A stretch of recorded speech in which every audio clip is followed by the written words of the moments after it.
सच्चिदानंद सद्गुरु साईनाथ महाराज की जय। आज हम साई शक्ति में अध्याय 51, 52 और 53 की कथाओं को कहेंगे। अध्याय 51 भोग अर्पण। बाबा की महिमा का बखान करना मेरे लिए संभव नहीं, क्योंकि एक घटना का वर्णन भक्तों के समक्ष रखना चाहूँगी। हमारा पूरा परिवार प्रेम व निष्ठा से बाबा की पूजा अर्चना करता है। बाबा की भी हमारे परिवार पर असीम कृपा है। जब से सेक्टर 7 रोहिणी में शिरडी साईं बाबा का मंदिर बना है, हम तब से ही बाबा के दर्शन के लिए वहां जाते हैं।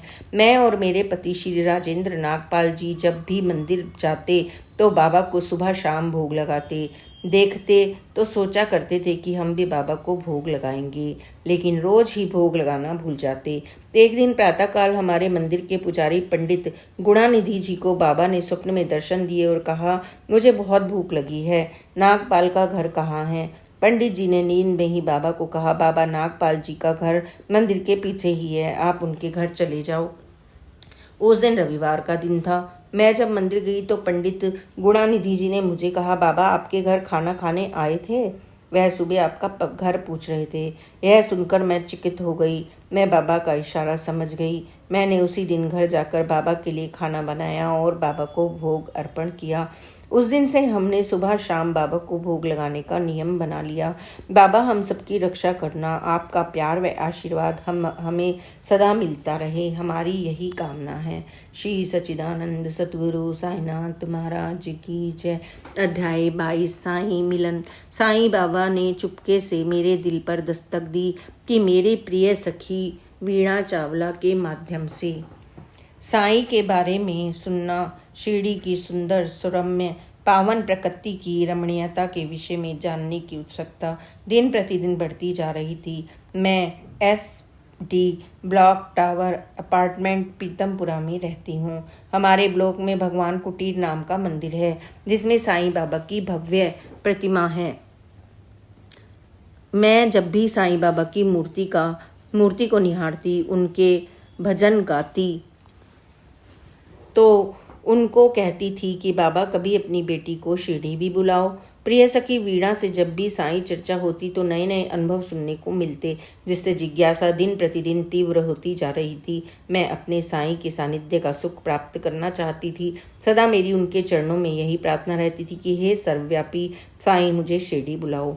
एक दिन गुरुवार को जब मैं मंदिर के प्रांगण में पहुंची तो सदैव की तरह भजन कीर्तन किया।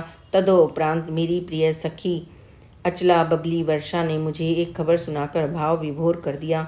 मैं अचंभित व आत्मविस्तृत सी अवस्था में उन्हें देखती रही। उन्होंने मुझे समाचार सुनाया कि शिरडी जाने की तैयारी कर लो, टिकटों का प्रबंधन हो गया है, तुम अपना बैग लगा लो, अंधा क्या चाहे दो आंखें। ये उक्ति मुझ पर चरितार्थ हो गई। मैं साईं बाबा के चरणों में गिरकर बहुत रोई कि तुम सबकी पुकार इतनी शीघ्र सुन लेते हो, तुम तो सचमुच ही कृपालु हो।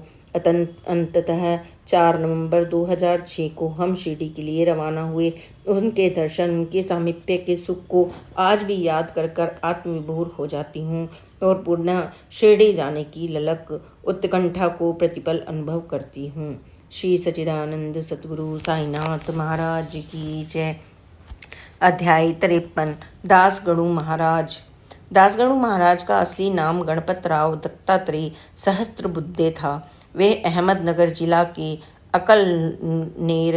अकोलनेर गांव के ब्राह्मण परिवार से संबंधित थे। उनके परदादा का नाम अप्पा जी नारायण सहस्त्रबुद्धे था। अप्पा के 5 पुत्र थे, जिनमें से एक नाथ दासगणु के दादा थे। एक नाथ के 4 पुत्रों में सबसे बड़े दत्तात्रेय दासगणु के पिता थे। नामकरण के समय दासगणु को नारायण नाम दिया गया, लेकिन उनके दादा एक नाथ ने उन्हें जब गोद में लिया, उनके लंबे कान, गोल व मोटे पेट को देखकर उन्होंने उन्हें गणपत कहना उपयुक्त समझा। गणु की पढ़ाई 9 साल की उम्र में 4थी कक्षा में समाप्त हो गई। उनका विवाह 23 वर्ष की उम्र में हुआ। अहमदनगर में उनकी चाची या ताई ने उनका अपमान कर उन्हें घर से निकाल दिया।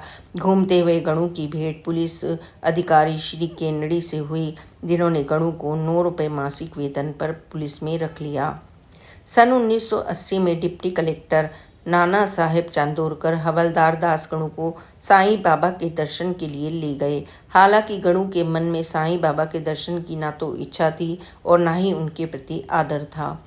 गणु लावड़ी में बिना तैयारी के मराठी लघु संगीत रचनाएं कर लेते थे। गांव में होने वाले तमाशे और नाटकों में वह कामोत्तेजक भूमिकाएं निभाते थे। पुलिस की नौकरी में उच्च पद पर पहुंचना ही उनके जीवन का उद्देश्य था, लेकिन श्री साईं बाबा उन्हें आध्यात्मिक मार्ग पर अग्रसर करवाना चाहते थे। 10 साल तक गणु ने बाबा की बात न मानकर पुलिस की नौकरी तो की, लेकिन मुसीबतों में फंसे रहे। अंत में हार कर सन 1903 में गणु ने पुलिस विभाग से त्यागपत्र दे दिया। अगर बाबा ने उन्हें सहारा न दिया होता तो गणु को अपमान, दंड, यहाँ तक कि मृत्यु का सामना भी करना पड़ता। नौकरी से त्यागपत्र देने के पश्चात गणु नांदेड़ में रहकर कीर्तन करने लगे। बाबा के समय से रामनवमी उत्सव और उर्स में उपलक्ष्य पर हमेशा सन 1914 से गणु जी ने शिरडी में ही कीर्तन किया। इसके उपरांत कई वर्षों तक उन्होंने इस प्रथा को जारी रखा। सन 1919 में उनकी पत्नी का देहांत हो गया। उनकी कोई संतान नहीं थी। कीर्तनकार के रूप में गणु किसी प्रकार का धन नहीं लेते थे। उनकी जरूरतों का ध्यान देश भर में फैले उनके भक्त रखा करते थे। दास गणु ने सन 1903 में संत कथा अमृत, भक्त लीला अमृत, सन 1906 में भक्त सारा अमृत, सन 1925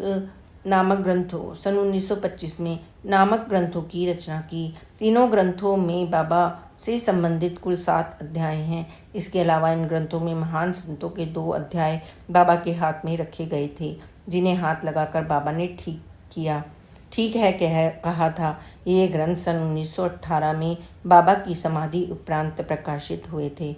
बाबा की शरण में आने के बाद गणु उपदेश प्राप्त करने के लिए इस्लामपुर के बोड़े गृहस्थ वामन शास्त्री इस्लामपुरकर के पास आए थे। इस्लामपुरकर ने कहा था कि साईं बाबा एक पहुँचे हुए संत हैं जो आने वाले समय में बहुत प्रसिद्ध होंगे।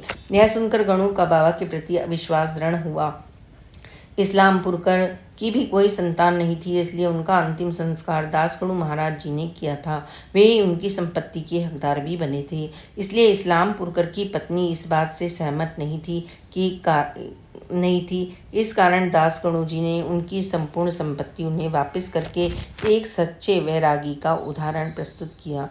दास गणु द्वारा रचित पद साईं रहम नजर करना और रहम नजर करो अब मोरे साईं बाबा की आरती में गाए जाते हैं, जो साईं भक्तों को अति प्रिय हैं। दास गणु महाराज ने श्री साईनाथ स्तवन मंजरी की रचना 9 सितंबर 1918 को इंदौर के समीप महेश्वर में बाबा के महासमाधि लेने के 37 दिन पूर्व ही की थी। इस पुस्तक में 163 श्लोकों के माध्यम से उन्होंने बाबा की अद्भुत महिमा, रहन सहन, पहनावे आदि का गुणगान किया है। श्री सच्चिदानंद सद्गुरु साईनाथ महाराज की जय। आज यह पुस्तक यहीं पे संपूर्ण होती है। कल हम किसी नई पुस्तक की नई कथाओं को पढ़ेंगे। आप उन्हें अवश्य ही सुनें और बाबा की दया और कृपा को प्राप्त करें। ओम साई राम, जय साई राम, ओम साई राम।